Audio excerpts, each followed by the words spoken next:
The Open Tabs podcast has returned. It's been 2 weeks, Joe Carlos. Yes, sir. But we are back. It was a needed 2 weeks, brother. I'm Calvin Smith, Joe Carlos. This is the Open Tabs podcast. We've been rocking and rolling, man. Like, I mean, pumping episodes out. Yeah, man. Yeah, man. Like a well-oiled machine. But this COVID situation, man, had made some necessities occur, and you had the opportunity, thank God, to be able to put hands on your parents. Absolutely. It was every great. Single one of those pictures, Joe.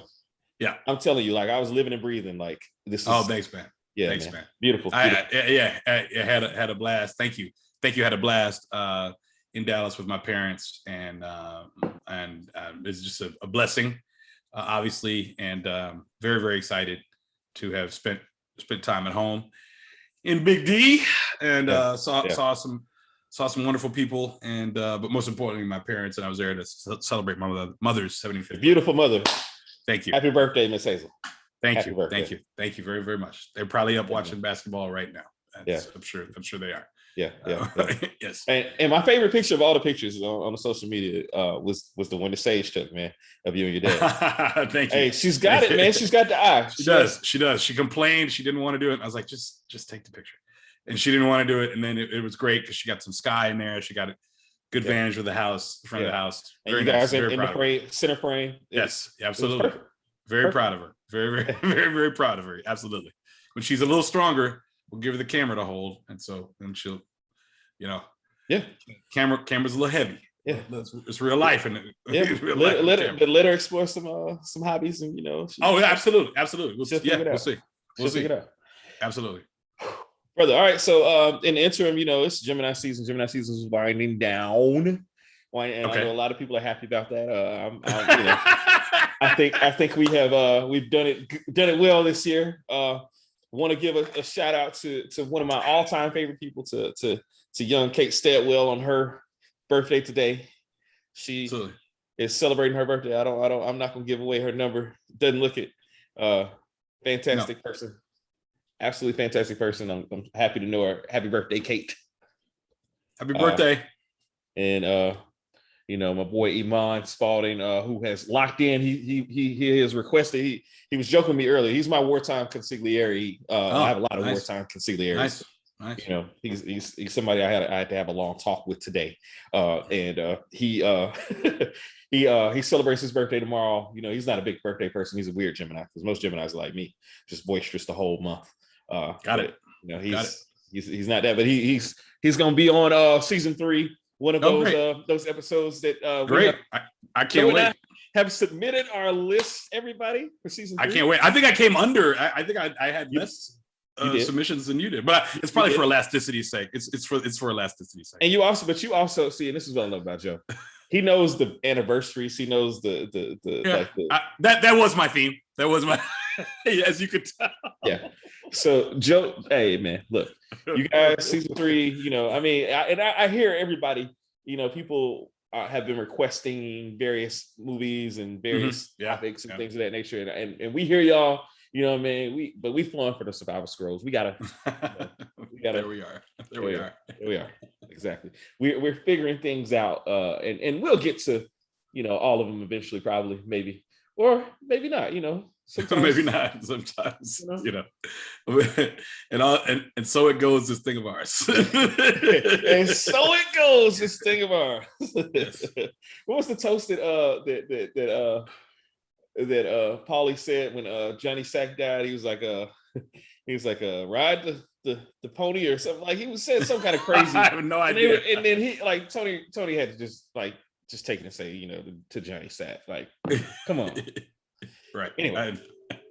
Hey man, tonight we coming with a monster. Hey, look, man. We are. Woo! This movie tonight. We are. This movie tonight, man. This is a special year for me. I saw all the movies that were up for the Oscars Best that Picture. year. Best Picture.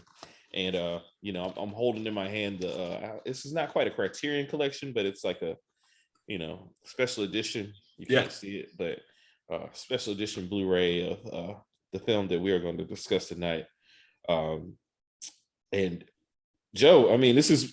I mean, you're on record. Like this is one of. It's definitely your favorite of the decade, for sure.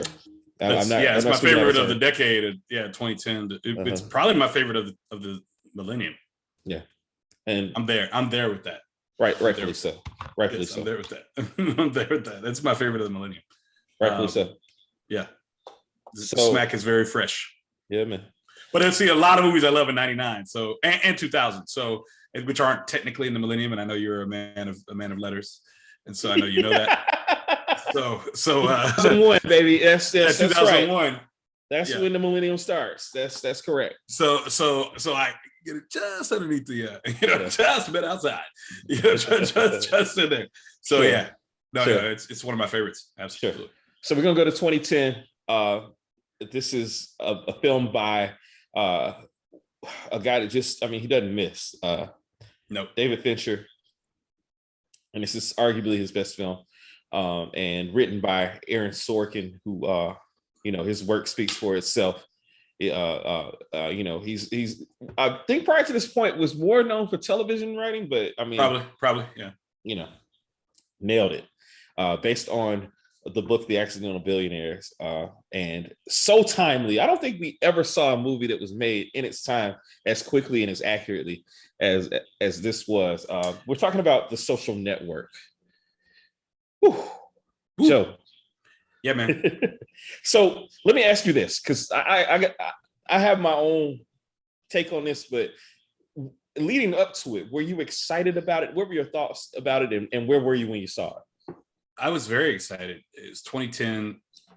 I was back working at Morehouse. I was engaged at the time, and my then fiance, she saw it before I did, and was actually kind of made fun of me about because there's a line in the beginning of Marx saying, you want to be nice to me because I'm going to invite you to things you wouldn't necessarily normally go to, when he's talking to Eric. Oh, you do that for me? Yeah, she says, oh, you do that for me. I must have said something to that effect, because I heard something like, oh gosh, it's just like in this movie I saw, The Social Network. I was like, you saw it before, before we had a chance to see it together. So I'd been waiting, and So anyway, so I've been waiting. This was a very big deal. It's about Facebook. Mm-hmm. I joined Facebook in 2005, I believe. I think it was was there a World Cup in 05? No, 06. I joined in 06 then. Yeah. I was working for Clear Channel. It's just when they just started letting businesses join. Okay. Okay. I joined, I was working for Clear Channel, and it's a natural progression in technically year 2, but a natural progression in year 2 of the Facebook was these people go to college, but then they're going to get jobs. And so that, it's a little bighorn type thing. Yeah. And so I had, to your point, and you said it so beautifully, no surprise there. I hadn't seen a film made about something that current or fresh or vitally important, done so well. That was so current, done so well. I had not seen a film like that. Yeah. And I posit, I mean, All the President's Men is outstanding. This is in that milieu, All the President's Men. Milieu. Milieu.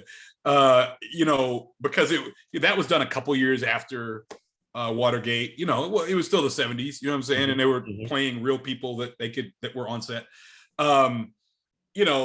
What's Love Got to Do with It was like 10, 15 years, after a certain thing, 10 some odd years, 12, 13, 14 years after. Yeah. But this is about a very specific time period and something that was life-changing for the world. Yeah. And so to your point, to answer your question, yes, it was extremely important to me because I thought it was rarely do we get these films of the moment. And I think back to, remember the 90s when Fox was just starting out, they would make, if something happened, Fox would make a TV movie of it. If something happened in real life, because today's June 17th, right? Yeah. Yeah. And June 17th, 1994 was the white Bronco day. And the Knicks beat the Rockets that night. And it was the night of the Rangers. The Rangers, and that was for Antoy, who's over in Dubai. And then the night of the Rangers, the same day as their parade. And all these other things were happening. Griffey hit 30 homers. I mean, it was all these other things that happened. And yet, so Fox made a quick movie about OJ and Nicole. It was just like, huh?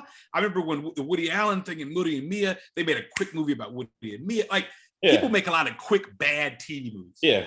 And this is the total opposite of that. When you have Fincher and Sorkin, Fincher directing and then Sorkin writing based on strong source material, it's gonna be beautiful.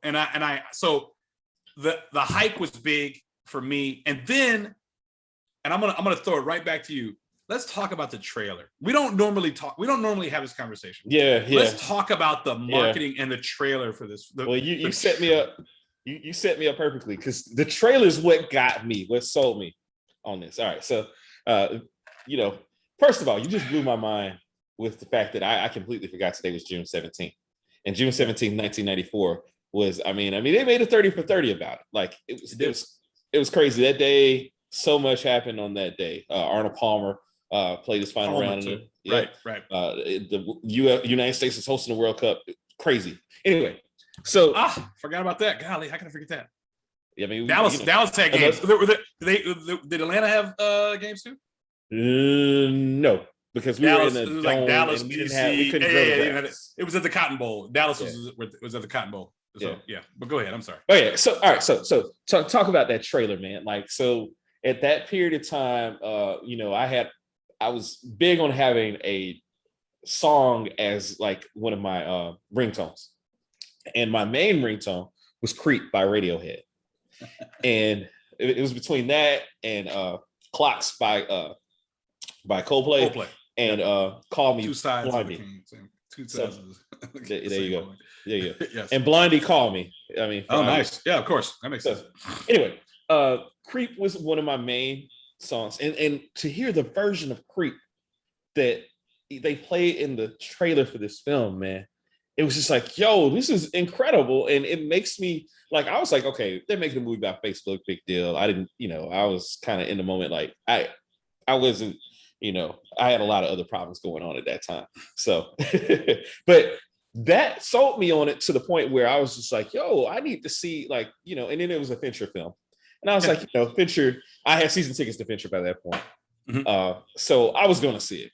And, I went to the theater.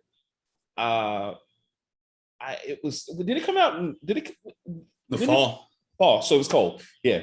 I feel like it was cold. I'm going to say the exact date it came out, but keep going, please. I'm sorry. It was cold when I saw it. And I was just like, yo, I mean, like, this is one of those movies where the trailer completely sold me, to your point, Joe. October 1st. Yeah. So it had to be. I was doing the math in my head around that conversation I brought up earlier, and Nashville cold, and I had gone through a bad breakup myself. Mm-hmm. We were talking in the pre-show a little bit about the time hop and your memories and everything like that, and how it puts you back in that moment. And and I was definitely going through the throes of it at this period of time. I was broken up with who I thought was the love of my life, whatever, trying desperately to get back. And one of the things that I was doing, we were trying to watch the movies together, and that did what it did. But anyway, say all that to say, this movie resonated with me in quite a few ways. And in my rewatch of the movie, leading up to preparing to talk to you about this, because I knew, you come with the heat, so I knew I had to watch it a few times.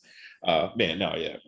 So watching it, I was like, yo, my evolution has been crazy, because like the way I feel about Mark Zuckerberg and Jesse Eisenberg, I always mess his name up, man. Jesse Eisenberg's portrayal of Zuckerberg has changed so tremendously, where I think at the point where I watched it initially, I had so much sympathy for his character, where I was then. And now, like, I absolutely loathe his character, everything about like it. Yeah, I have done a complete 180 on how I feel about that character. So anyway, that's where I was, man. And I appreciate you so much bringing up the point of the trailer, man, because that trailer was incredible, and it was in keeping with what you were going to see in the film. You know what I mean? There was no, and it didn't spoil. I mean, obviously, how can you spoil a true story? But it was no, like, you didn't know what was coming from the trailer. You just knew it was going to be dope. You know what I mean? And absolutely. I wanted to say, so I'm trying to think. I was recruiting. It's crazy, man. I can literally tell you where I went on every. I recruited. I was in admissions 10 years. I can, but I usually know where I am. Like, I usually know, like, if you say October of a year, I can tell you I was in Houston, I was in Charlotte, I was, I know where I was. And so in October 2010, I only had Dallas. I didn't have Houston. Giles Edie had Houston. So I'll never forget. I went home to Dallas. That's where I stayed at my parents' as I was recruiting. And I went down, I took a flight down to Houston to help Giles have this really big, huge information session. And that was the first time I saw the trailer. I stayed at Antoi's that night. And the first time I ever saw the trailer was Giles picked me up from Hobby Airport. We went to the hotel, went to Whataburger. No, Jack in the Box by Hobby. And then and then I'll never forget that. And because he'd never had it. He's like, what is this? It's Jack in the Box. What are you talking about? And so then he's upstairs and I'm at the bar at the hotel and eating my Jack in the Box, and the commercial comes on and I'm like, what? This is it? Like, I'd read about it, but I hadn't seen the trailer. And so it drew me in. Like, I was already excited. Yeah. But then it really, really drew me in. And I'm saying all that to say that I think I saw it. So after that, I went to South Carolina. And then I went to and then I went to Charlotte. I went to the Carolinas. I went to Charlotte. And then in between, I was in New York for like a week. And so then there were more trailers and more things. And my brother had like a tickets to an advanced screening, but it didn't work out. I was there for work, so I couldn't I couldn't just take off a night like I wanted to, right? But I remember there was just a lot of hype, man. I mean, Vanity Fair, Entertainment Weekly. There was a lot of hype, and I was in airports a lot, so I was reading a lot of magazines. And I probably saw it. I know I saw it before Homecoming because I was talking about it. Homecoming 10. I was sitting there talking about it, and no one else had really, like, the other people, like, no one had seen it. So I couldn't commiserate with anyone over this film that was so important to me. And when I got on Facebook in 2006, I instantly was serious about Facebook. Like, Facebook was, I was starting groups. Yeah. And I had, we had the notes. I mean, you're an early adopter. You're probably a very, very early adopter, far earlier than I was, but I was serious about Facebook.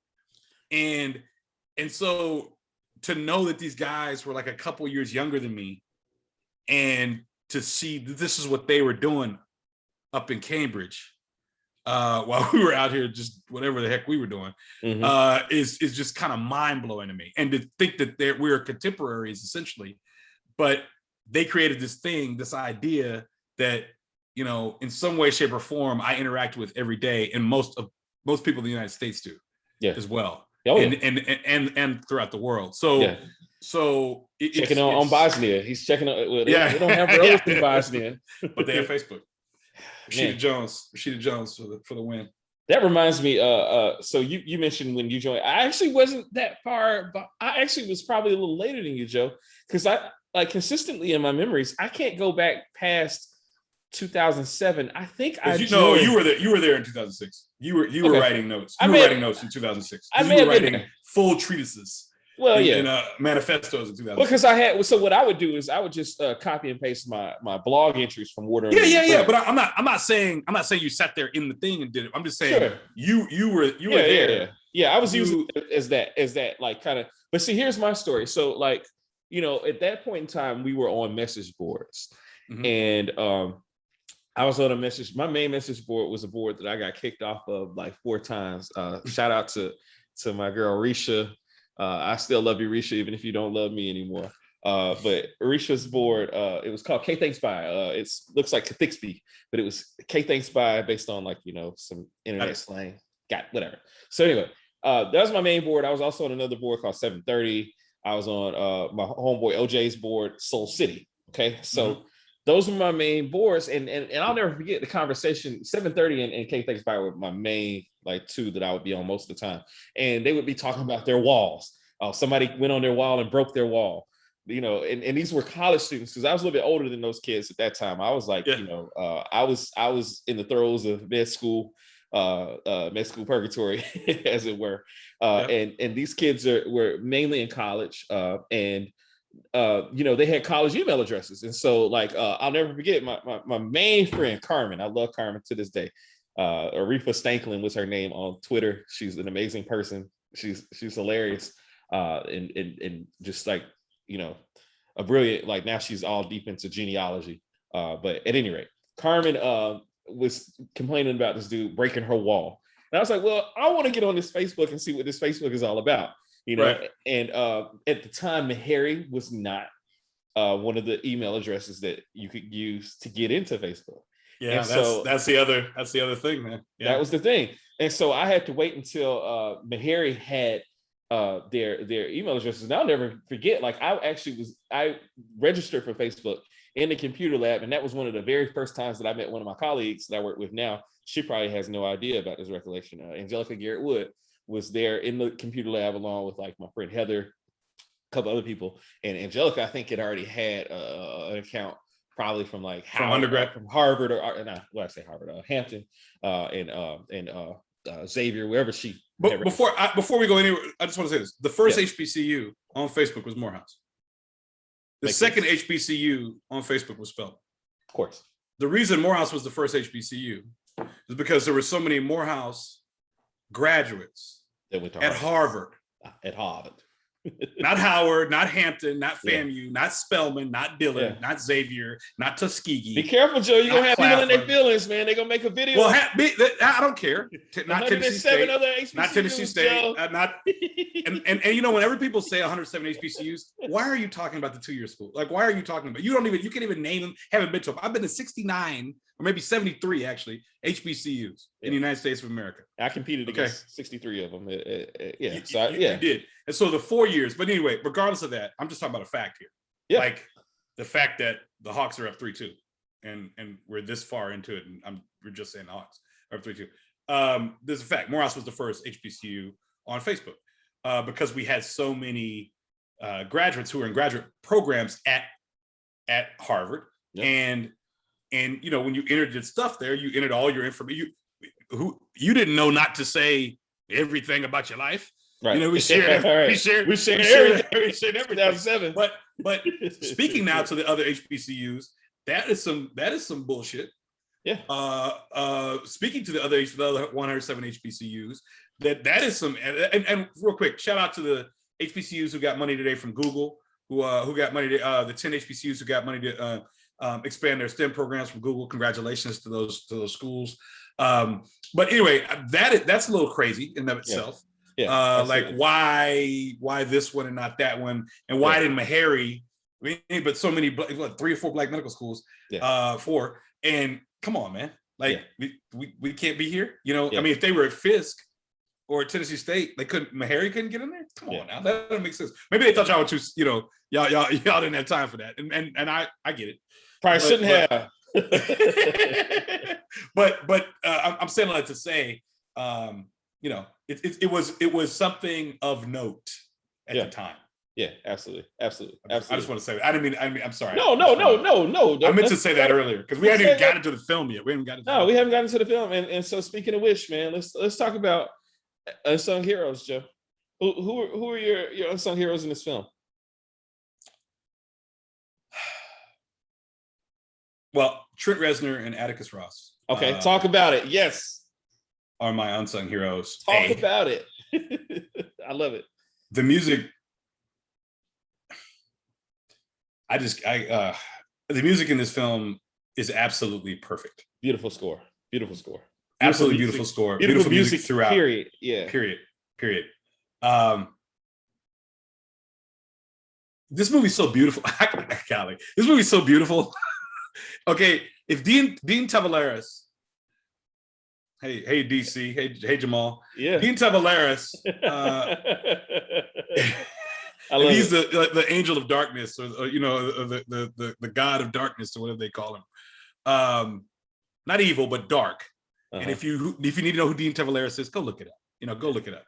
But those who know will. Those who know. But it's cool if you don't. It's cool. Yeah. We're here to teach and learn from each other. Yeah. He understood darkness and the importance of using that in film. What Fincher did in this was he turned the darkness back and made it, I like to call it warmth. Instead of darkness, it was warmth. Yeah. Opening scene, we're in the bar, they're having a conversation. You think it's going one way, it's literally going 55 other ways. Sets it up beautifully. You think that's the emotional pitch. No, brother. No, brother. He walks out of that bar. Yeah. On that bustling street. Yeah. On like a Tuesday night. Yeah. I'm thinking it's Friday. Here I am, I'm Morehouse. I'm thinking it's Friday, right? On a Tuesday night. Erica had to go study, man. She did.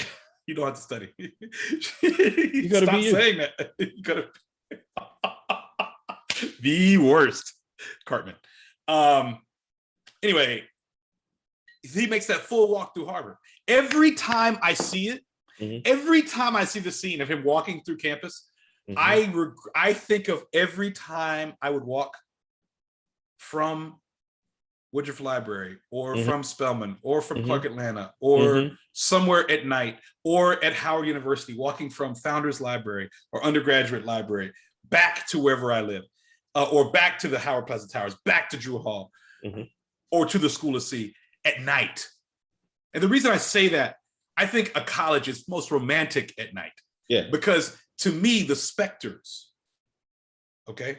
The specters. Talk to it. And the ancestors. I literally think they rise up at night. Yeah. And they envelop us. Yeah. And they're all around us. And that's when they are ever present. Yeah. And I say that to say I have walked on campuses at Morehouse College several times late at night. I've sat there on steps of Sale Hall that I know Martin Luther King walked up, that I know both your grandfathers walked up, and your father did, and your mother walked up those steps, and your cousins walked up those steps, and countless great people who changed the world. And I sit there and I think they were in this exact same building, and they looked out on this exact same patch of grass. And that's how I felt when Mark is walking through Harvard. Yeah. He's a small one person walking through the gargantuan complex there. Gargantuan. Back to Kirkland, where he lives, in a nice, expansive suite. Nice little, it was old, but it was nice. And he's one little guy, and this one little guy creates something that changes the entire world in ways we still don't know what it was. And so the music, though, when he leaves the bar, it's so sad and somber, and it's like, it's so isolating at the same time.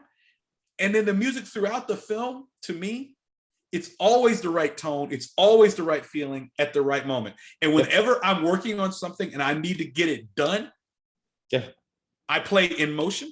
First, I start with Hand Covers Bruise, which is the opening song. Then I go to In Motion, which is an upbeat, up-tempo song. And I'll play it a number of times. Whenever I was finishing We Are Morehouse magazine, I would say I'm in the lab and I'm listening to Trent and Atticus. And basically know that means tracks 1 through 4 or 5. Yeah. Okay. And I'm going. And then the track from when they're rowing, which is amazing. Right. But the music, I think, is such a strong character in this film. Yeah. It undergirds everything perfectly. And I think that they You're killing it, man. No, I think that they were very deliberate in the choices of the music. Absolutely. My other unsung hero, I love unsung Andrew Garfield. He's probably not unsung because everybody was good. Yeah. Everybody brought their A game. They knew that they were in a David Fincher movie. They knew we were in a movie where Aaron Sorkin wrote the lines. So it was going to be beautiful. Yeah. So and the beauty of this is they're young kids. Yeah. Yeah. This isn't this isn't dominated by personality or a 20, 30 year vet in the game. Yeah. And the lawyers were stodgy old, great character actors who you've seen in a million things. Okay. But I love Andrew Garfield's because he's English. I didn't know. Yeah. Didn't love him as Spider-Man, but I love him as Eduardo Saverin. And I thought he brought that. He reminded you every now and then that they were just like kids in college. Because some of the things he said and some of the reactions he had just to different things were so genuine and real. And having been in college at the exact same time these guys were in college, those responses were very, very similar to how someone might be like, hey, send this to all the queues, send this to all the cabins. I don't think I'm not there yet. I just went to a smoker. I just went to, I just did it. We're not quite, I'm not quite going to do that yet. He was hesitant, but still believed in his friend and loved his friend. And so he was down. And, it's all worked out for Eduardo in the end. Baby, you're a rich man. But to me, it's Trenton Atticus and also Eduardo. Solid picks. Solid picks, man. So for me, Erica Albright.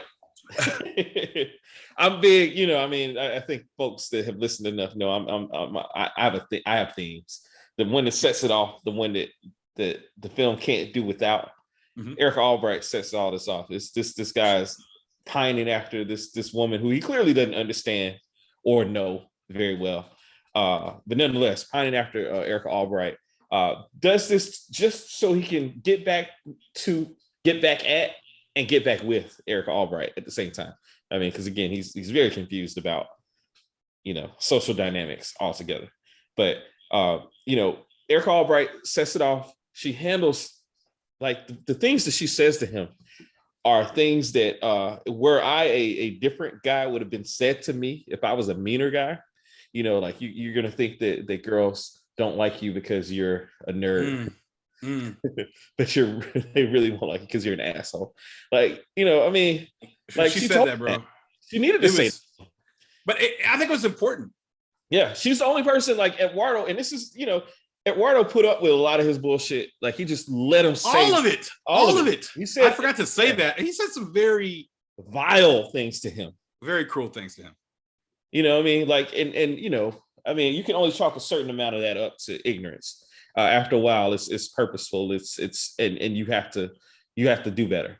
Especially somebody that has a perfect SAT. Like like you got the wherewithal. You know what you can and can't say to people. She wasn't having it. He confronts her later on at a dinner when she's out with friends, and I love how the brother's like, we got a problem here. You know what I mean? Like, she shuts it down. She's like, look, I don't want to be rude to my friends. I have no interest in what you got to say right now. Like, leave it be. And at the end of the movie, he's got her profile open, sending her a friend request that hopefully she ignored. He's trying. Hopefully she ignored, man. But Erica Albright, man, she the love of, or the unrequited love, the incel type of love. Because like, let me just say this. Mark Zuckerberg, his portrayal in this film is very incel. Like, this is the prototype of what incel. This is what incel is. Made a multi-billion-dollar industry because he got dissed by a chick. Like, I've been that guy, unfortunately, in the past where I'll say some things on the internet, on a blog space about someone that, it's not it's like she said, it's not in pencil, it's in ink. You can't take the stuff you say about people back. Best line: the internet is written in ink. I quote that probably once a week. Yeah. And because I think people need a reminder. Yeah. This isn't a joke. Yeah. And I think people, fortunately or unfortunately, deal with the consequences of that. Yeah. The fact that the internet is definitely written in ink. But go ahead. I'm sorry. No, you're good. You're good. All right. So I got to give a small shout out to my man Cy, who was the only person who could really rein in Mark Zuckerberg. He was the only one who he was great in Men at Work. Yes. As the bad guy in Men at Work. man, I got to revisit the Estevez Sheen Hey, connection there. The me and brothers. my brother probably saw that. I'm gonna say a cool 50 times, summer 91, summer 92. And Keith David. Yes, good old Keith David. We don't give him enough props, enough flowers, man. He's I might have to make some revisions to season 3 actually to get to work some Keith David in there. Actually, I have one on there. I think that I'm pretty sure I have one that he's in there. Platoon? Nah. Okay, I didn't think so. We've never done it. It's his comedic turn. Oh, I have to look. I have to look back. Yeah, you'll know once you think about it, you'll know. So my other is my main Jay, well, it used to be my main man. Recent events have yeah. That's really altered my background. It's really altered my background. So go ahead. JT, man, Justin Timberlake. As Sean Parker. I thought you were going somewhere else. Oh no. I'm talking about how the whole. Did you see that Britney Spears documentary? Perchance? No, I didn't. Justin Timberlake, scumbag, man. Complete scumbag. Anyway, good enough. Yeah. Anyway, his portrayal of Sean Parker, man, and like the cult of personality, and I love how the Saverin character breaks down that interaction with Zuckerberg and editing, amazing editing. Yes, music, and the shots, the psychological takedown of what's occurring and the accuracy of it is so perfect. And his girlfriend Chrissy's like, "Be cool." Beautiful self. Try to tell her, calm down. Yeah, man. And the build up to the inevitable climax there between the two of those guys, and like I love how your first background was the initial meeting at the meeting, because I love that scene. I just love his edge, his general edge. Yeah, it's incredible, man. And like I always associated Napster with Sean Fanning, like just in my mind. And I was an initial, I was an early Napster adopter, being a music guy. Yeah, what I mean? Like I was, all in.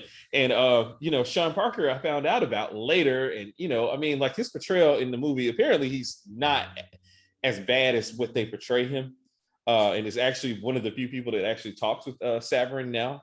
Like apparently they have a relationship with each other, which is weird. That's weird cool, considering how the film portrayed it. But Mark had a girlfriend the whole time, so a lot of that's embellishment. Entertainment. Yeah.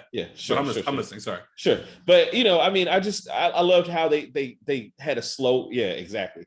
To that moment right there, you guys. So this is the benefit of watching the YouTube feed, is that you can see the backgrounds, man. This moment here, woo, the betrayal. I mean, you talk about total betrayal. You talk about, I can't even imagine how he felt in that moment, because I personally have never been betrayed to that extent. Like, to have 0.03% dilution.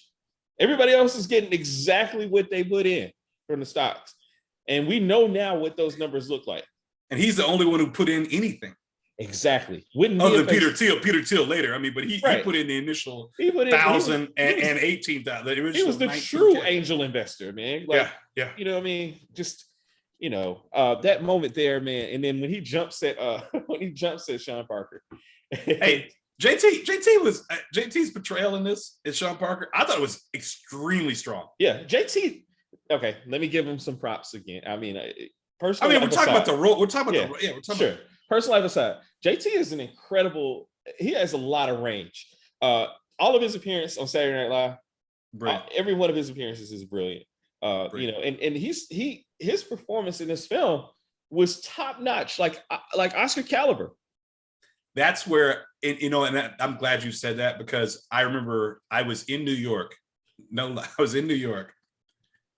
And I was listening to Fresh Air, Terry Gross, and they interviewed him for a couple minutes talking about this film. I could probably find the interview from 2010 talking about, because the scene. So the first scene I heard was him talking to Melanie Griffith and Don Johnson's daughter from what is that, 50 Shades of Grey. That's their daughters in that scene. Yeah. I can't think of her name right now. Something Johnson. Dakota Johnson. It's Dakota Johnson, and they didn't even say Dakota Johnson. They're just like, they were talking to JT, so they were talking to him, but he was talking about the film and how important it was to portray something. He's like, I've never really acted as someone else other than on Saturday Night Live, and that's definitely a parody. This was not a parody. This was serious, and it's a Fincher film and all this. So I got to find that interview with him and Terry. But I'm saying all that to say it was shocking. Yeah, that he was such a natural at this, because he's like a cool guy. Yeah. And he was cool, but he's like cool for like tech world cool. Yeah. So, but we saw a lot of the themes. I mean, there were the way he was quote unquote portrayed, the women, the drugs, the drinking, the horrible decisions. Yeah. That was definitely. I thought he played it well, man. He did. Absolutely. Now, when you said people that you didn't want to talk about, I thought you meant Armie Hammer. Who's well, we can talk about him too, because the Winklevi. I love that Winklevi. There's only like 10 people in this movie, so and everybody brought their A game. Yeah, absolutely. Max Minghella, he was amazing as well. Yeah. But go ahead. I mean, Armie Hammer, man, I almost included them as my unsung heroes, the Winklevoss brothers. Yeah. Cameron and Tyler. They, the fact, first of all, he's playing two roles, like not even like how they used to do on TV, like one of them be across the room. They had a body double, CGI. Like he's talking to himself. Some over here. Yeah. He's talking to himself, like he's having full dialogue. And these brothers, different personalities, like different. You could tell one was far more aggressive than the other. Yeah. They had to get the other one. I can't remember who was and wasn't, but they had to get them both on board eventually. Because Div was down to fight that day. Yeah. Let's call the Sopranos. Let's go. Yeah. Well, he was down to do, which is so like cool in 2003, right? Yeah, right? Absolutely. What season would that have been? 2003. That would have been 3. So that would it's probably 4 or 5, because it was post 9/11. 9/11 was in the opening credits for the first 3 seasons. So okay, 4 or 5. Okay, just wondering like what Tony they would have gotten at the time. Oh man, they would have gotten pre Uncle Junior, pre gut shot. Right before. Yeah, okay. Angry divorcee Tony. or Tony B. It's Tony B. Yeah. Tony Uncle Al, Tony Uncle Johnny. Yeah. Tony Uncle Al. Tony Uncle Johnny. You've mentioned him before. Yeah. Yeah. Joe, little things, man. What little things stand out to you in this film? It's the college stuff, man. College is big to me because it was a big part of my life. Yeah. Oh, they nailed it. But the little things about college I thought were great. That regardless of where you are in school, I did some research today for a Throwback Thursday that's now going to be a Flashback Friday. I went through our archive, our digital archives, the Morehouse digital archives at Woodruff. Okay. The Woodruff digital archive of the Morehouse version of the digital archive, or the Morehouse collection, excuse me. Okay. And I saw some pictures, and me and Chris Lee, we've been debating whether or not there's William Howard Taft spoke at Sale Hall. We think he did in 1909 when he visited Atlanta, but it would have been pretty uncharacteristic for him to do that, but we think he did. But anyway, I was looking through the pictures, and then I noticed there was a Hugh Gloster collection. So I thought, let me look at this Hugh Gloster collection. Okay. And Sidney Poitier, 1985, Leontine Price, 1982, Desmond Tutu, 1986. I mean, Holly Selassie. I mean, man, the list was endless of the people. Michael Manley from Jamaica, 1980. The list was endless. The people that came to Morehouse and spoke on campus. So when that scene where it's Gates, right? Yeah. Talking, he's like, I'm sitting there in Widener Hall, and we're saying Widener's a library. We're sitting there in hall, and we're talking, and we say, well, we're gonna lose. Somebody else is gonna get ahead of us, right? Yeah. That scene where campus notoriety is starting to build, and and then the girls are, they meet Christy and Alice. Facebook me, and then we'll Facebook me, and we'll get up later, right? And that right there, when Eduardo looks at him, and he gives that wry smile, like, what did I tell you? Yeah. What did I say outside of the fraternity party? Yeah. Alpha Sigma Epsilon party. What did I tell you specifically? Yeah. Right. We are the presidents of this finals club. So anyway, sorry. The scheming. Yeah. The jockeying. Yeah. I love that part about the college thing. And definitely, I mean, I love the finals club. Yeah, absolutely.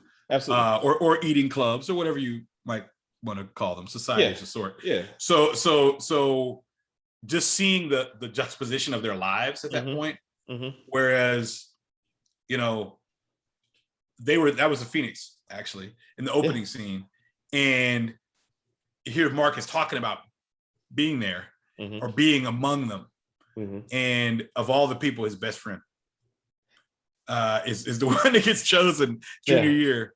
Yeah. And that's that. And so but I really, little things to me were just the authentic college things that were important. Oh, we're gonna get carded at the restaurant. We're gonna get carded. Can we get some drinks? And when he says, "Look at some drinks," and Christy looks like, "Yes, please. Finally, someone is." Yeah, you know what I mean? Yeah, love that. Appletini. Appletini. Apple Martini was a big deal at the Laura Spelman College. It definitely 2000, 2001, 2002.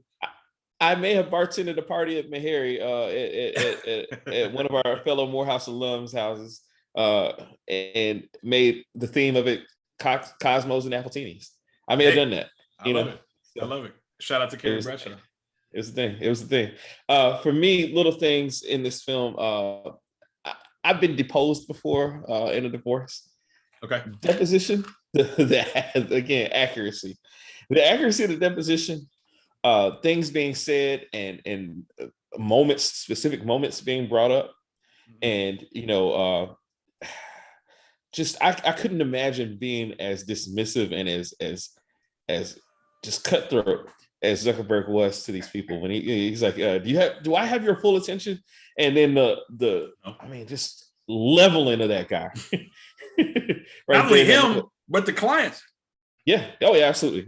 I mean, what he said to Div and Tyler and Cameron. Yeah. When he said they're intellectually incapable. Yeah. Right. Doing what you guys are intellectually incapable of doing.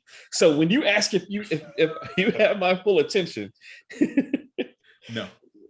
Hey, look, man. But being in a deposition is like that, man. It cuts to the core. I mean, people say, like, again, it's on record. The things people say. Line. Come again. That's what she said. Come again. All right. Come again. I'm in the middle of a binge. I don't know how it happened. I'm in the middle of a binge. Right now. It happens, man. I blame Lindsay Hunter for my most recent one, but I blame the expanded episodes, and then I just went to season 3, episode 1. Yeah, and I was like, wait a minute, and now it's Charles Minor. Good old Charles Minor. I hated that arc. Because I can't stand. I don't like Idris Elba's American voice. Yeah, it sounds like he has pudding in his throat, pudding and peanut butter in his throat. I can't stand his American voice. He looks like he smells like Brute as Charles Minor. I mean that as horribly as it sounds. I take it as horribly as a cologne connoisseur. I take it. Exactly. You are a cologne connoisseur. Fragrance is important to you. Exactly. When the Michael Jordan cologne came out, I remember reading in the source. It said, "Is fragrance important to you?" It's fragrance. It's because this is important to me. Anyway, I'm so sorry. Anyway, I got us way off track with that one. But you were talking about depositions and the reality. Yeah, man. It's just like the reality of being in a deposition. It was pitch perfect. Aaron Sorkin just nailing a situation. And he had a cameo in it as well. In the when they went to, he was one of the VCs that they went to see in New York, and he does the sound. Yeah, Is that a tisk? What is that? What is this? He's like, what is this, guys? What is this? I'm glad he got his moment in the sun. Me too. Me too. Was that in later Entourage? Yeah. Yeah. True. Entourage gave everybody their moments. And then, like, just again, speaking of accuracy, like the whole movement, Facebook me, all this kind of stuff, like how the momentum built.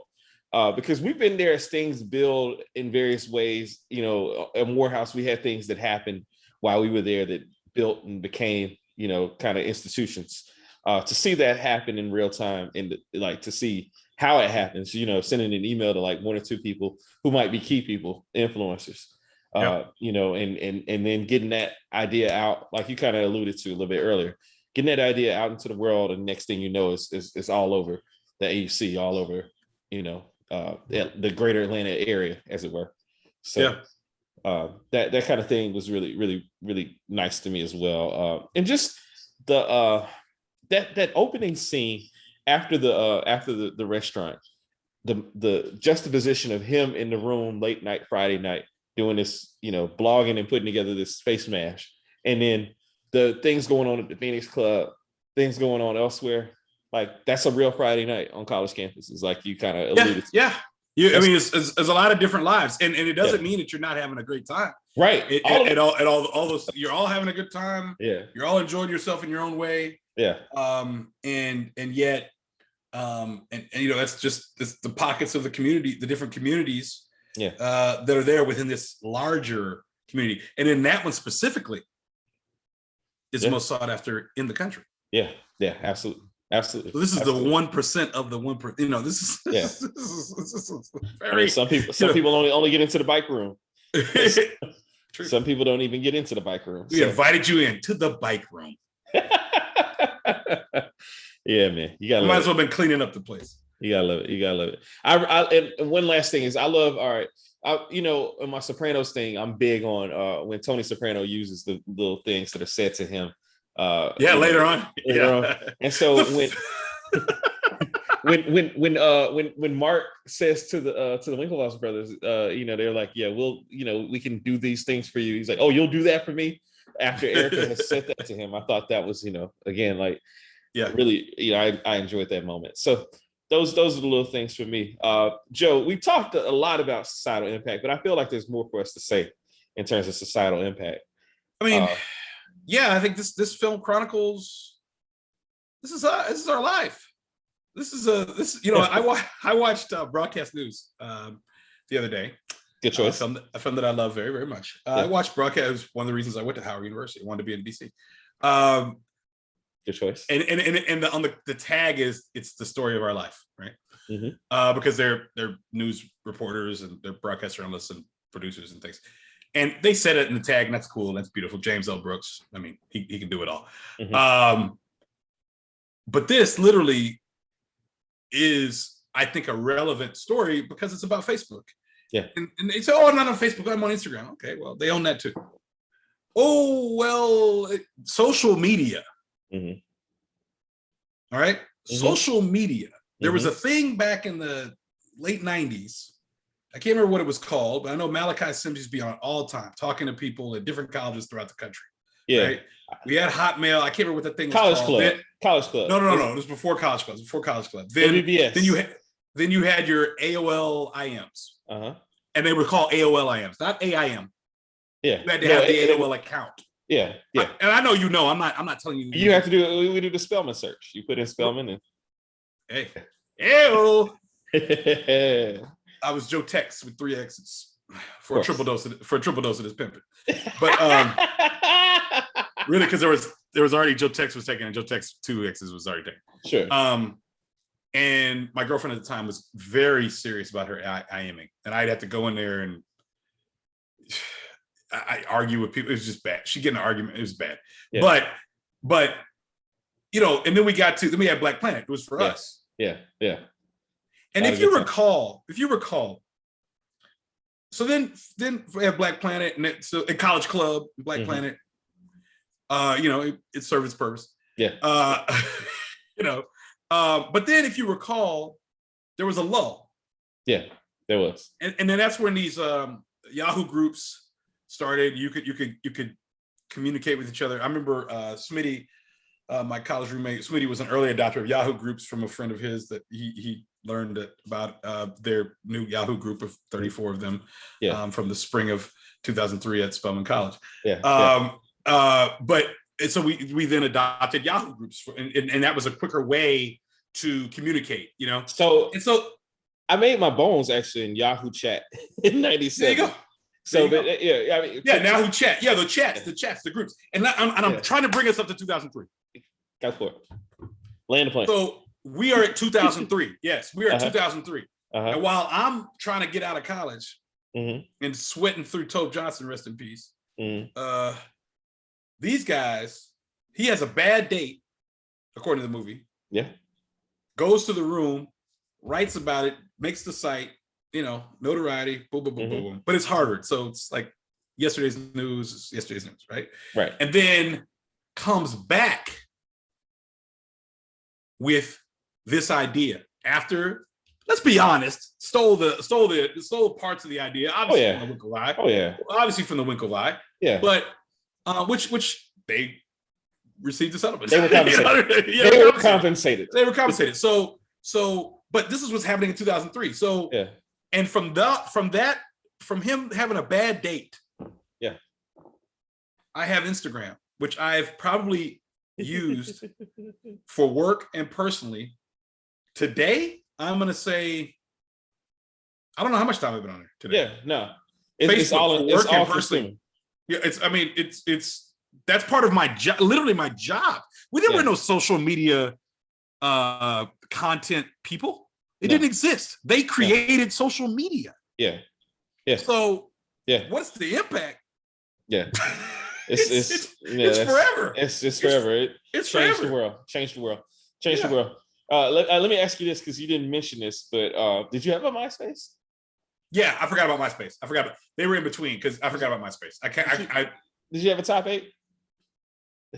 I think I did. Do you remember the drama? Yeah, my girlfriend at the time was in the top 8, and then probably like you and Cash and Corey and I literally don't remember anybody more. Maybe JC, which is horrible since he's not even a social media guy. Yeah, I had a MySpace. That was the thing. So I had my Facebook account. I got it during the World Cup in 2006. I was at Cassie David's house. Yes. We just come from Rocky Mountain off of 10th. 10th, off of 10th. And no, before we went to Rocky Mountain, I got on his computer and I was like, let me just check out Facebook. Because you were saying something like about the wall and all this. So John Cox was at Vandy. And he would let me like use his username and password. Me and JC use his username and password. I was still working at Clear Channel at the time. And JC and I would sit in a big computer with the big screen and just go through John's Facebook. Okay, I'm talking about like projection screen. In the boardroom at Clear Channel outdoor in Atlanta. And we just go through his Facebook like hours and get food and just go through Facebook, right? And so because it was FOMO, right? And then I remember John changed the password and wouldn't give us a password. Shortly after that, I got on. Okay. In 2006. Okay. And which was helpful because then I started working at Morehouse and I would have gotten on at Morehouse because I had a Morehouse email address, but I didn't have a Morehouse email address until I started working there. Because as a student, we didn't. You couldn't, and it wasn't in perpetuity. You couldn't have it wasn't in perpetuity. Once you were doing, once that was that. So, but I think the societal impact, it was huge, man. I don't know how else to say it. I mean, it is huge. It's still growing. Yeah. We don't, and as the bigger they get, they've been regulated, they've got set in front of Congress. I'm sure in his wildest dream, they never thought that they would be that big a deal or that they'd be, and let's look at the 2016 election. Yeah. Yeah. I mean, there you go. No bigger societal impact than a goddamn election was probably swung by that Facebook. Yeah. So let's talk about the stupidity of the American electorate. Yeah. In that regard. Yeah. But also the fact that people don't really read, but whatever they do read, they believe. Right. And so I did an Instagram post. Go ahead. I was gonna say there's an algorithm for it, like much like his face. Oh, mask. absolutely, absolutely. You know, there's an algorithm. It's still doing the same thing that the face mask was doing. It's still doing that. It's feeding you what it expects you to want. Mm-hmm. But I'm sorry, I stepped on you. No, it's like you. I did a post about Morehouse father figures. Mm-hmm. Excellent post, by the way. Thank you. And I asked people to DM us information on father figures. Yeah. Instead of reading the in caption, people are like, well, I know such and such should be up there. Well, that's what I'm asking you to do. I'm asking you to send it, knucklehead. I didn't say these were the only ones, but this one guy, Jay McMillan, class of 03, he talked about Coach Willie Hill, Josh Colbreth, and Andre Patillo. Right. So instead of doing 3 posts, I just did one. Right. With the 3 faces. We're not saying these are the only father figures. I'm just saying this is what I ain't have no daddy because I never met Andre Patillo. Like, what kind of I was like, man, what in the world? And then people are commenting, Dean Carter. Okay, well, write about it. Yeah. Write about it. The instructions are not followed, Joe. No, because people don't read. So people don't read. So but I was gonna, hey man, we post. It's important. We advertise this show on a Facebook-owned property. Yeah. If they buy Twitter, I mean, they got 2/3 of. They got two. Well, I'll throw YouTube in as technically as social media. So they got half. Yeah. Really, they got more than half. Yeah. If you look at the percentage of usership. Yeah. But they have the market share. Yeah. They're Nike. Yeah. I think Nike is at 68% or something. They're the last when I was in grad school. They're Nike. Yeah. Okay. Yeah. Okay. So and it was all from a bad date. Yeah, from a bad date. Imagine it had been a good day. Imagine if he had gotten home and gotten something. And I don't know where we'd be. I don't know where he'd eventually have messed it up. He would have messed it up. Yeah, he would have messed it up. He would have messed it up for sure. He can't help himself. Yeah. Couldn't help himself. He was, what's your favorite scene? Opening. I mean, it's hard for me to top the opening scene. The opening scene is so incredible. Just the deluge of word salad that he's throwing at her, like the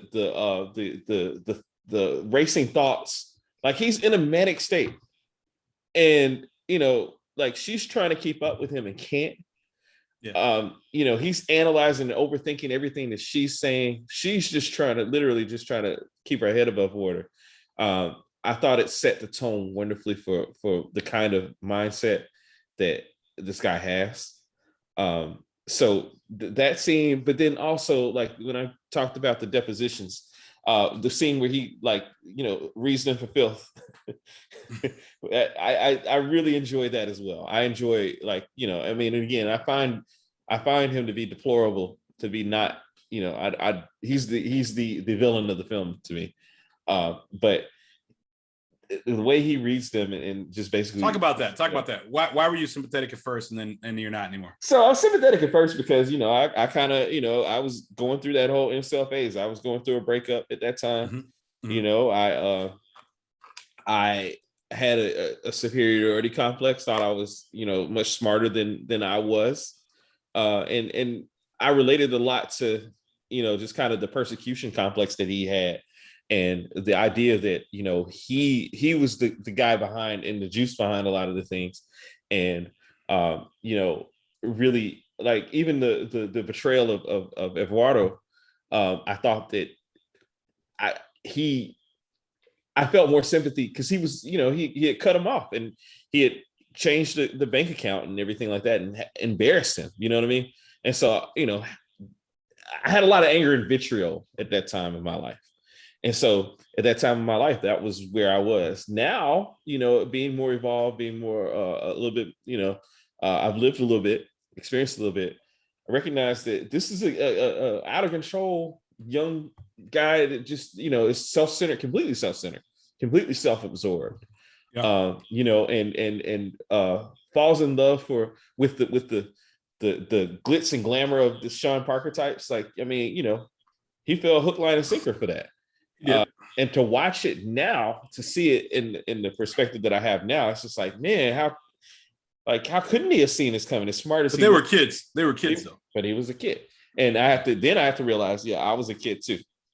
Yeah. And I was, I mean, I'm a good guy fundamentally. I'm not going Yes, you are. What are you talking but there the impulse of youth, and especially like in your 20s, there's something about, man, in your 20s, there really is something to being feeling invincible, feeling as though you can take on the Sure. world. Sure. And he definitely had a lot of that, and so, and I think Eduardo was more worldly at the time. He's like Brazilian Yeah, or something, like yeah, he's half born in Sao Brazilian. Paulo. Yeah. Yeah. I mean, so I just that in and of itself, Yeah. Is it made him more worldly. Yeah. I mean, he done more. Yeah, he had been accomplished Prior to that. He was in New York. Like, I mean, he got made $200K in the summer. Yeah. Can you imagine that in 2003? Man, we were happy with $200, man. Like our little paycheck. You know what $200 would do? $200 would do. Man, I'm going straight in the summer, bro. I found out. I told you, to get me a shirt like this. I found the a timesheet from summer '97, your HCOP summer, or summer science program, whichever one you were in. Yeah, I was HCOP. HCOP. COE. Yeah, Center of Excellence. Yeah, absolutely. Where I worked in case at Frederick Douglass. Right? Yeah, I saw that. Yes. Yeah, and it was signed by. It was $5 an hour. Signed by Ann Watts and Tom Blocker. Man, those are bold. Those signatures there. I'm gonna put that. I know. I'm gonna put that in. I'm gonna ask Andrea if I can submit. Put it in the archive. Yeah. The beauty of it for Woodruff, the Woodruff Library Archive. To me, I'd work 30 hours. That $150, bro. Oh, yeah. You go to Tower Record. I'm just gonna look at it. I'm just gonna look at the money. You know what I mean? I'm just gonna sit there, just me and my dollar. That was a Sinbad. Like, me and my dollar just might go shopping. Me and my dollar just might go to the park. No, but I can't imagine the $200K. And so the whole thing about Eduardo, like, I'm not spending it. Yeah. I'm holding on to mine. I'm a smart guy. Yeah. I'm a loving, trusting guy too. Yeah. Mark was morally, he was morally bankrupt in the fact that morally bankrupt. He made that's too far. Mark was insecure, highly sensitive, and according to this story, okay, because some of it's true and some of it's a movie, right? Yeah. So according to this story, the juxtaposition of things happening the way they did when they did was never going to end in a positive way. No. For the two of them, for these best friends. Yeah. So he starts talking about Finals Club, and within days or weeks or whatever, his best friend gets invited, gets punched. Yeah. To the Finals Club. Yeah. That's the little theme that's running throughout the whole time, and it's a tension. It's a tension. Yeah. Right. Yeah. It's a constant tension. Yeah. And every time it's brought up, it's a thing. I mean, he even goes to the Winklevi because they row crew. Yeah. And he knows what that means. Right. But the fact that he didn't know who was in what, it's like, are you sure you're trying to get down, bro? Like, how do you not know that they're, I mean, I know it's Harvard and there's a lot of different societies and a lot of different houses and a lot of different everything, but you didn't know them? That's that superiority complex. They should know him as opposed to him knowing them. Like, that's how suckers like that think. I guess, but I'm saying all that to say that Mark, they tell Mark their idea, didn't sign an NDA, stupid. Yeah. Didn't give an NDA to sign. Well, they trusted the whole Harvard thing, the whole Harvard. Yeah, well, that was Cameron or Tyler. I can't remember which one, but it was not Div. He was not. It was not Div. That wasn't him. He was on. Div was with the shits. With the shits from the jump. Yeah. Choosing violence. Yeah. From the jump. Yeah. And trying to stay on message. Yeah. And so we were discussing, whatever you say with face mask. Anyway. Yeah. He had a beautiful girlfriend, by the way. I love the acapella, that little acapella scene when they're singing I Swear. Yeah. That's the other little things about college. I just love that. But But anyway, I'm saying that to say, then he goes and steals. I mean, takes part of the idea. The exclusivity is what he takes. Yeah. Which isn't novel, but you heard it from Yeah. him. Yeah. And Yeah. and then dicking him around the way he did. Yeah. I understand you're in college. I get it, man. I get it. I get it. So you shouldn't be surprised if they won't come back and ask for something. Yeah. Yeah. Absolutely. Absolutely. And then when they settled, he was just like, "Oh, we're settling? Oh, okay." I'm like, all right. Yeah. I loved how it was Rashida Jones that broke it down to him. Like, this is what it is. The voir dire. Yeah. Yeah. Voir dire, whatever. Voir dire. When I say voir dire from or voir dire from my cousin. I like to voir dire this this witness here. These Utes. These two Utes. Two Utes. Two what? What's your favorite scene, Joe? I love when they're at Phoenix. Yeah. I love the girls on the buses. Yeah. I love him talking about it. The girls pull up on the buses. They pull up the guys like this. They pull up to the thing. The guy, the stuff in the ear. They come in. The guys are waiting. Yeah. I mean, they're in their lair. Yeah. And for obviously, if you know me, I appreciate that scene. Oh yeah. And I work diligently to recreate that scene. Yeah. Not for me, but for others. Yeah. No, but that's probably my favorite scene. The fact that this other thing is happening while several other things are happening on campus at Harvard. Yeah. And so it's that and / when it goes live. When he sits there calmly and just kind of does one of these, and he calmly sits there and does his thing. I mean, it's I thought it's absolutely beautiful. And when I created We Are Morehouse softly, the soft launch of it was just me and Harold knew it was up, and my wife. I had that feeling. I understood. I was projecting Mark, the Jesse Eisenberg feelings from that scene. Yeah. And it means that you've worked so hard at something, and you dealt with all the little things, and it happened. Here it is. Yeah. So I mean, I experienced that this past week with Morehouse Celebrates Pride. Yeah. And so absolutely beautiful. Thank you. There's more to come, but I appreciate it. But when I pressed submit or whatever this submit, okay, whatever, enter, whatever, for the post that went up yesterday. Yeah. I had a Zuck. I always call it a Zuck moment. I mean, and I want to say something too. Jesse Eisenberg, man. Yeah. Let's talk about him. Hey, bruh. Hey. Yeah. My man was. I always say Nolan Ryan because where I'm from, but we could do Doc Gooden for you. We could do Roger Clemens. We could do, who was the real fastball thrower of the five aces from the Braves? Who was the one who threw the fast? Steve Avery. Avery. Okay, yeah. Avery, the one not in the Hall of Fame. There you go. Yeah. Okay. So Avery it was Maddox. Maddox and Glavine were both change up guys. Maddox Glavine. What's the third guy? Changed. What's the third guy? Schmaltz with the beard, right? Schmaltz. Yeah. So, and Avery, five aces. Woo! But anyway, Pete Smith was the other one. I thought it was Lee Brandt. Lee Brandt. But he was. Pete Smith got hurt, and then so Lee Brandt came in. Yeah, it's kind of like. But really, it's Pete Smith's. But Lee Brandt then was like a Ranger, like 2 years later, when Texas won its first division title. And he was a World Series winner with the Royals. So okay. Like way back when he was like the 85 Royals. So John Sherholtz brought him. He was one of John Sherholtz. Got it. I get it.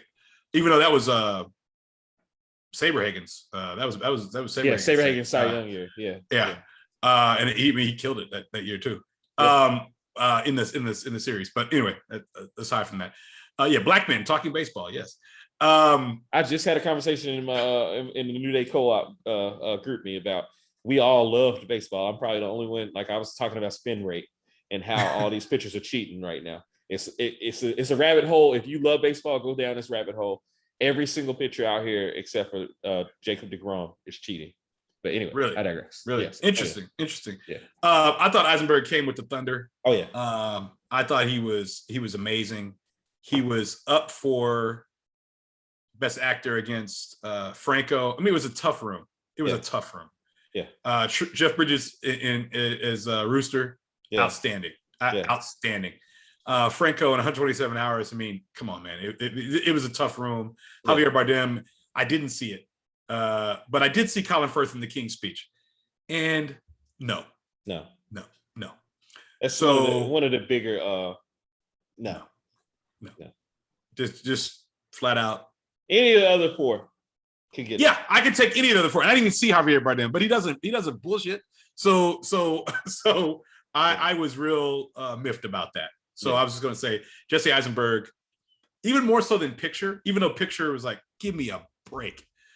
But I thought Eisenberg's portrayal of someone so important in the world society, but definitely in American society, and so on point with it.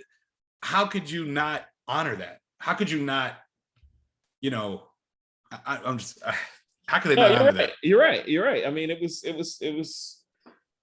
Time reveals, and out of those roles, that's the one that stands out. Like we talk about so many times on this podcast, man. Like they get it wrong more than they get it right, in my opinion. And this is one of those times that, like, they could have been in the moment and really, understood the zeitgeist, and they didn't. So it is what it is, man. But yeah, this film got absolutely robbed. Certainly should have been the best picture. Mm-hmm. Certainly should have been the best director for Fincher. This is his moment.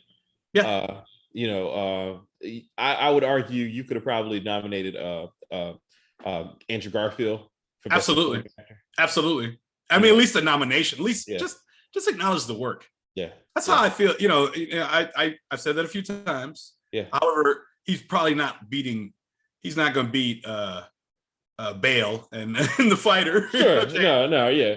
And Nora Hawks and Winter's Bone. Yeah. Teardrop Dolly, man.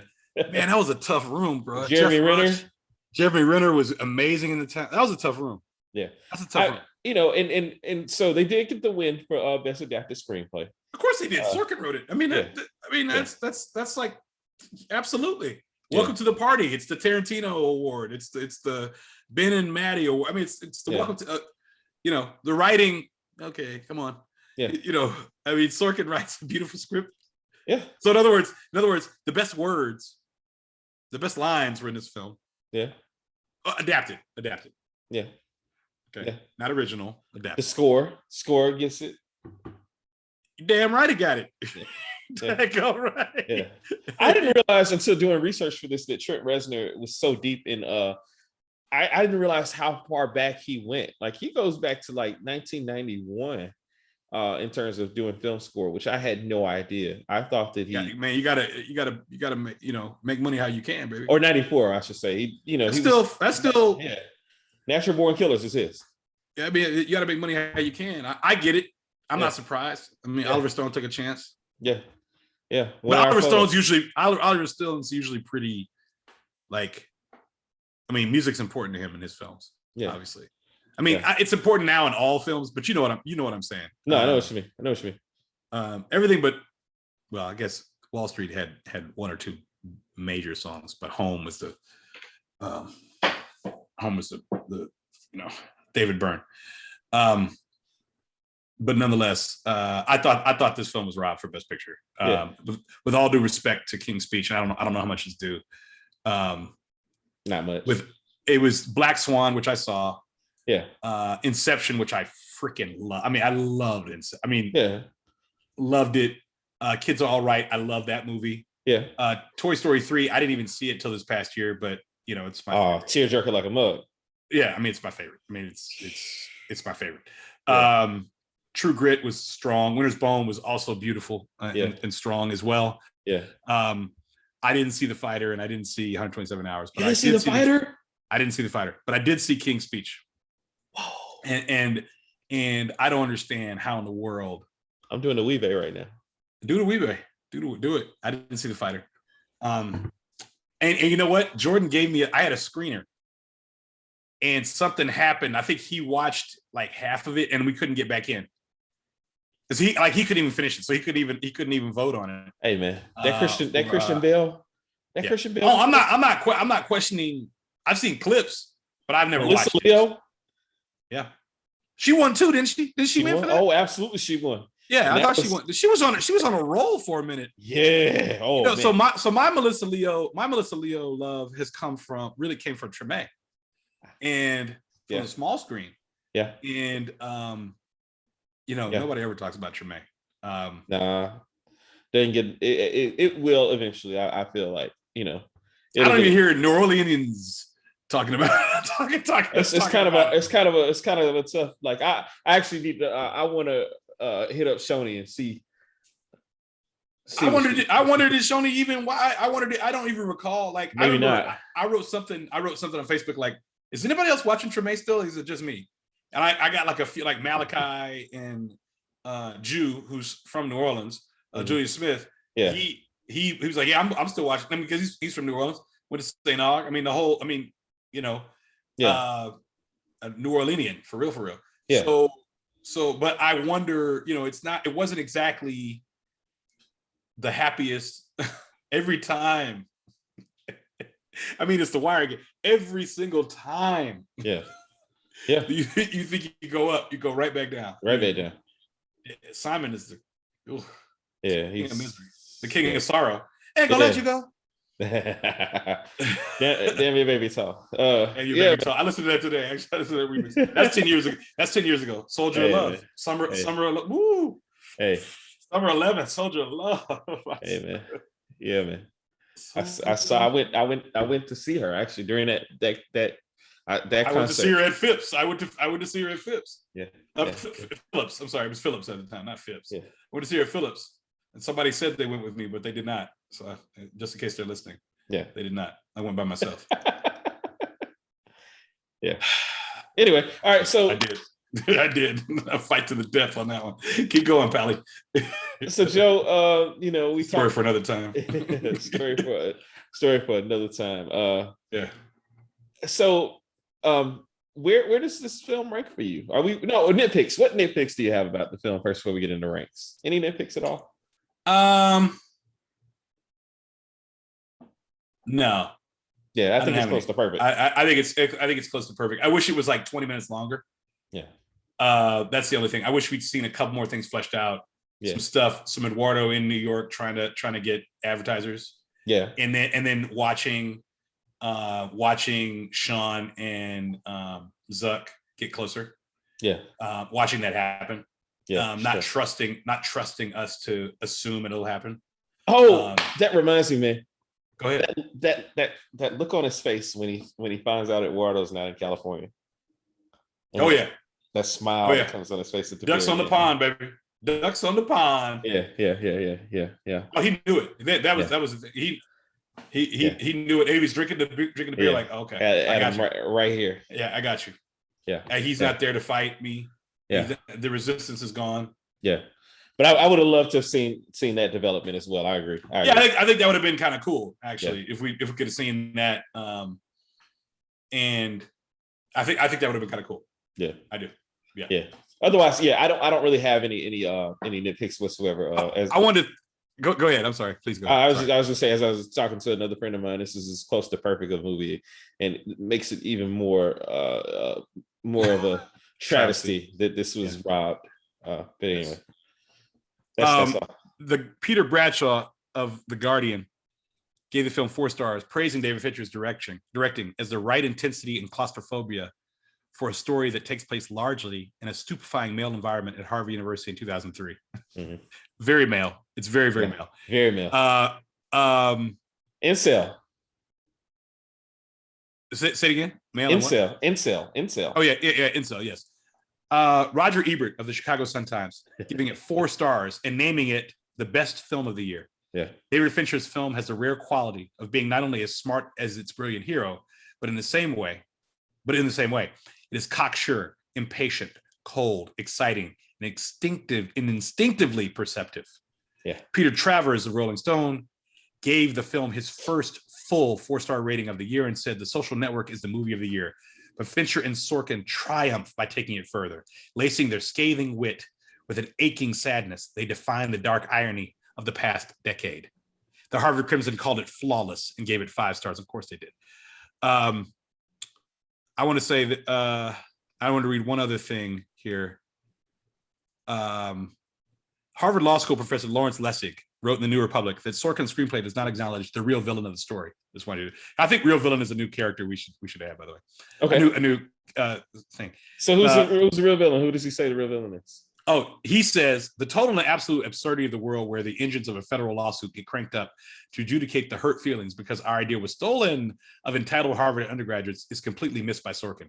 Yeah. We can't know enough from the film to know whether there was actually any substantial legal claim here. Sorkin has been upfront about the fact that there are fabrications of plenty lacing the story. But from the story as told, we certainly know enough to know that any legal system that would allow these kids to extort $65 million from the most successful business this century should be ashamed of itself. Oh, wow. Did Zuckerberg breach his contract? Maybe. For which the damages are more like $650. That's $65 million. Did he steal a trade secret? Absolutely not. Did he steal any other property? Absolutely not. The code for Facebook was his, and the idea of a social network is not a patent. It wasn't justice that gave the twins $65 million. It was the fear of a random and inefficient system of law. The system is a tax on innovation and creativity. The tax is the real villain here, not the innovator it burdened. I like that.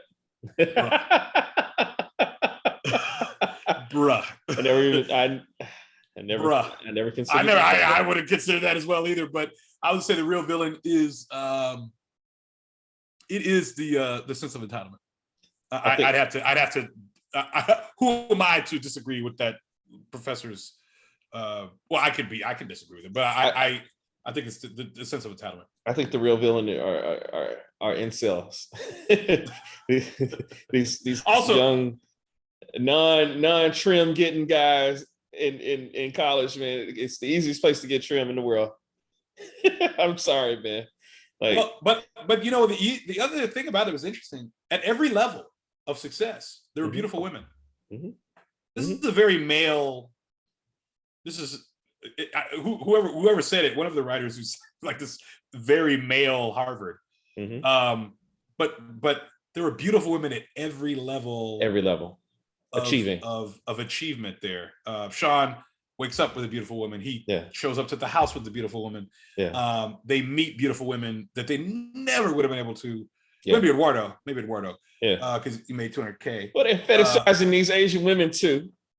They were, but they were. Full stop. However, the ladies did holler at them. They did holler at them. That is true. I mean, it's mutual. You know. In the words of Claire Olivia Hanks Huxtable. Okay. Claire Hanks Huxtable. Let the record show. Eunice Chantilly. Okay. Eunice Chantilly. I did not want. That was what Eunice Chantilly wanted. I wanted a green, a tacky beret. I wanted a green, and he pulls it out. It opens that. It's perfect, man. I mean, shout out to Heathcliff Huxtable. Shout out to Heathcliff. And only Heathcliff Huxtable. Yeah. But in that scene. Yeah. No, I thought the real villain probably was the sense of entitlement. Yeah, fair enough. And this is a wildly masculine story, male-dominated story at Harvard, which there are male-dominated stories at Harvard, but in 2003, I'm sure that's few and far between. But you know, one of the other great little things. Notice every time something bad happens, they have to speak to all the groups. I had to speak to he said the various animal rights groups. The various animal rights groups? We don't have one animal rights group. We're 153 years old. Now, these are 400-year-olds. We are 153 years. We have not one animal rights group. 154 years old. Not one animal rights group. Not one. You know, these are the various. Nobody got any check from the Senate. not one animal right. Yeah, I mean, no, I guess not. So it's just really it's interesting to me. What about you? Any nitpicks? No nitpicks whatsoever. I think this is close to perfect, man. Close to perfect. Okay. So now on to our nebulous and completely ambiguous rankings. It's kind of like Wedding Crashers, which I watched on the plane. Coming back, Rule 75, Rule 42. Record company rule number 4080. Hey, man. Hey, there you go. But yeah, so yeah, what kind of rankings you have for it? Where you rank it, Joe? It's number one for me in Yeah. the in this millennium. Yeah. I personally haven't seen a finer film. Yeah. Full stop. Broken Flowers, I loved very much. I've never seen Broken Flowers, man. And The Royal Tenenbaums, I loved very much. Yeah. Um, Not as well made as this. No, it's not. They're not. Although The French Dispatch, whatever it's called, I can't. Well, I got season tickets. I'm all. Yeah, I cannot wait to see that. But for me, this is number one, man. This is number one. Okay, it's my favorite Fincher movie. Cool. And you know, I mean, like I'm all in Fincher. Even Benjamin Button, even Panic Room. Yeah. Makes beautiful films. Beautiful films. Even Make. I'm all in on. Yeah. Welcome. All in on Fincher, but this is number one. It has to be number one. There you go. It's easy ways to find rankings. We can just create my favorite Fincher film on a Tuesday night to watch. All right. It is what it is. Yeah, man. Yeah. As far as college films are concerned, it's a solid number 2 behind Animal House. I agree. Strong. I think it really nails, especially our college experience. Like this. Yeah, because we weren't the school days college experience. We were younger, too young for that. Yeah. So but I got Animal House, Social Network, and School Days. That's 1, 2, and 3. That's strong. That's strong. I've got Love Story in there. I've got the first part of Harry Met Sally. No, I was gonna say The Paper Chase, but that's a law school. But Van Wilder, that's life. Fair enough. But carnal knowledge, yes, carnal knowledge as well. Okay. For me, but I was gonna say though that I forgot this one scene that I absolutely love. The president when they were there with Larry Summers. Oh yeah, and the way he dresses them down. Yeah. It was masterful. Yeah. And totally the opposite of any experience I've ever had with a president. And I've known several college presidents. My aunt was a college president. And when she would visit Washington, I would go see her and I'd sit around a table with 20, 30 UNCF presidents. Yeah. Now, none of them were former Secretary of Treasury. Now, there was a former Secretary of Energy, Hazel O'Leary, but none of them were former Secretary of Treasury. Yeah. But the way he spoke to them and the way he was so like, dismissive. No, so dismissive. He was like, no, this isn't, go figure something out. Stop crying. Yeah. Stop whining. All of you are whiners, basically. And he's like, how did they get this? And when he sees the black admin, she's like, friends of their fathers. Yeah. Oh, this meeting, today is wrong. Punch me. It's like, yeah. Imagine saying that to me. You know how much whining. Now, granted, this is before social media, though. But the inmates are in the asylum now, man. Man, I mean, yeah, bro. So interesting, but I love that scene. I love it. Yeah. It's great. It's fantastic. It's fantastic. And to your point, man, like college presidents are diplomats generally. Yeah, not this guy. The way he was portrayed was a total jerk. Yeah, Larry Summers. Yeah, for sure. Yeah, man. So I have nothing more to say about this fantastic, perfect film, man. This is a monster. We've talked about it. In a way that I appreciate. We did it. Did it to death. So we coming in organized. We know what we're doing next. We do. We're gonna have our first lady friend guest. Okay. All right. The great Monique Judge from theroot.com, the journalista, the caffeinated, one of my favorite people on the planet. And awesome. Joe, I can't wait for you guys to interact.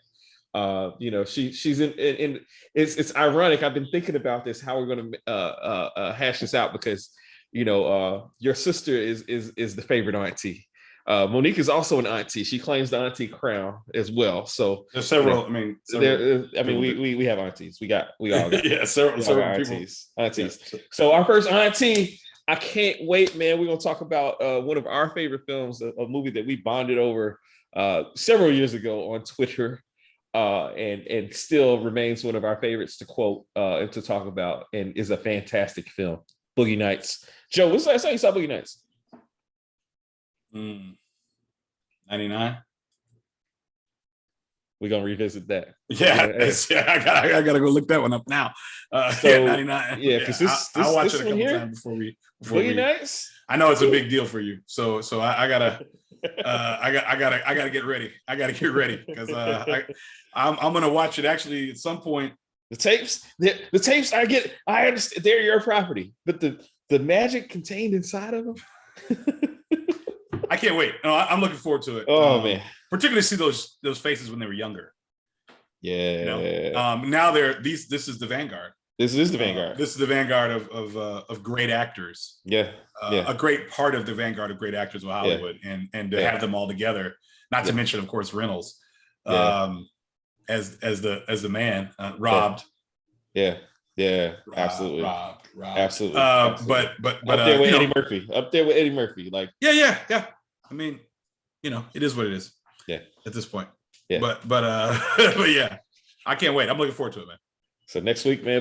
But I'm happy to be back. As I mentioned on my Facebook feed today, man. The anticipation of anticipation of what to come. Hey, I'm so happy that did you watch the lucky one? Did you watch the even and Trina versus? No, I didn't see a minute of it. That's not. Also, the Hawks were mounting. Yeah, but that's not my. That's not my 26-point comeback. Yeah, I went. Look, they were down 24. I left the third floor of my home disgusted. Went downstairs to put my daughter to bed. My phone was on silent. Yeah. I came out of the room probably half hour, 45 minutes later. Mm-hmm. That's what she read to me. And awesome. Yes. And for 40 minutes, she read to me. I said, it's time to go to bed, Mama. And I looked down at my phone and I had a text from my brother, Josh Harris, and it said, wow. I was like, wow. Like, no. Improbable. 2 games in a row. And then my dad texts me, says, go Hawks. I'm like, go Hawks. What? I mean, when I tell you, I left, I was upset. I was like, come on, man. No, I was smoking cigars with Frank Perry at a cigar bar. And I said, I'm disgusted. I'm leaving. Yeah. Yeah. I would have been, anyway. Obviously, if I'd flown to Philly and gone to that game, I never would have left. I would have stayed. Right. But my very first Cowboys game didn't happen until 2004. Dad got me tickets the day after Christmas, 2004. What? I went with my cousin. Yep. I went with my cousin Daryl and my cousin and his son, my cousin Darnell. Dallas and Washington. That's a good game to go to. What better game to see? At Texas Stadium, at the Grand Old Lady. I go up so God can watch. Exactly. December 26, 2004. Vinny's doing all right.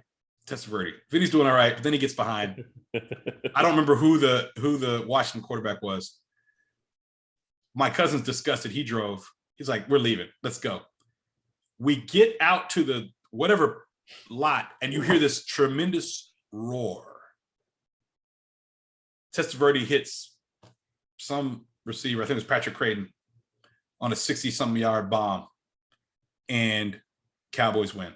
Wow. And my phone's blowing up. All Washington fans called me to congratulate me. I was so upset at my cousin. Not his tickets, my tickets, given to me by my father. I could have taken anybody. I took them. I got some details for you. Lavernius Coles was receiving passes from Patrick Ramsey on that game. In that game, who won? But I'm trying to see who won that game. I won 13-10.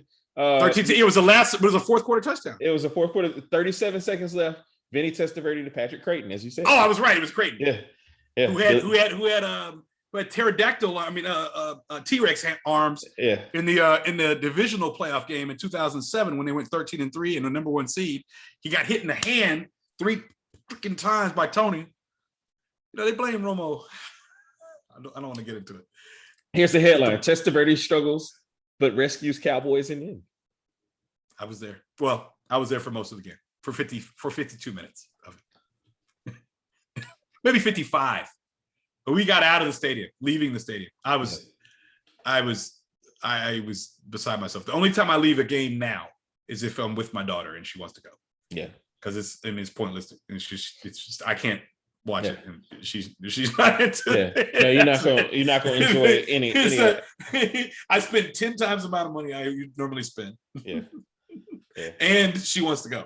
Yeah. Like, Daddy, they're looking. You done bought all the snacks, bruh. Every soda. I done left. No, she doesn't drink soda, thank God. She doesn't drink soda, okay. Ice cream, the dots. Yeah. All of that. The cotton candy, the popcorn. Like, God, dog. I get out of there with two hot dogs and a water. That's usually I get out of that game spending less than $10 every time I go. Mm-hmm. But not with my kid. So it's one game a year. It's one game a year. Yeah. Yes. All right. Yes, well, hey, Joe. We back, man, and we back.